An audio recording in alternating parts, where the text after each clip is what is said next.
What should you do when you start to get collection mailings and collection calls from your creditors?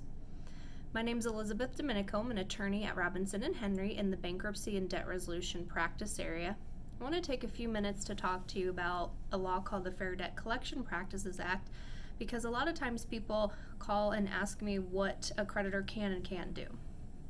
Under the Fair Debt Collection Practices Act, which is a federal law, although we have a similar statute here in Colorado that essentially says the same things, the creditor, now you have to be making a distinction.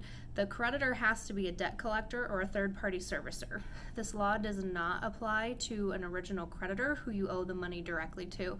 So if you owe Citibank directly for a credit card, if a representative from Citibank calls you, unfortunately, this law does not apply, and they can call you as many times as they want and attempt to collect that debt.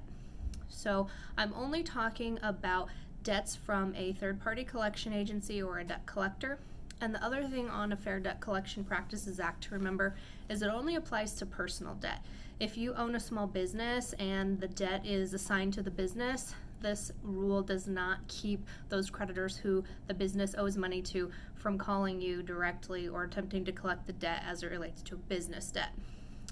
So in terms of phone calls, creditors cannot call you before 8 a.m. or after 9 p.m. under the statute. Unless you give them specific permission, sometimes they ask you the best times to call between, and if you put before 8 a.m. or after 9 p.m. and they have it in writing, they would be able to contact you during that time. Now, a lot of people think there's a limit on the number of times they can call you.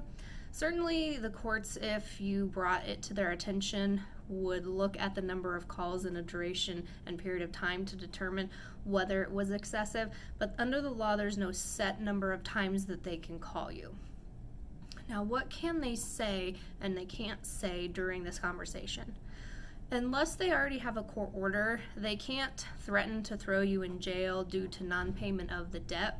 The only way you could actually go to jail would be if you had a legal action that resulted in a judgment and you failed to answer certain court documents. So they can't threaten you with jail time. They can't threaten you with a lawsuit unless they actually have the ability to file. So if it's something outside the statute of limitations or the debt is too old and they don't have legal standing, they may not be able to tell you that. They can call family members and friends and even your place of work to try to find you.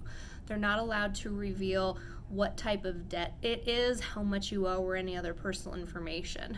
But to the extent that you've given other sources of contact for a spouse or someone else, they can contact other individuals to try to get information on your whereabouts.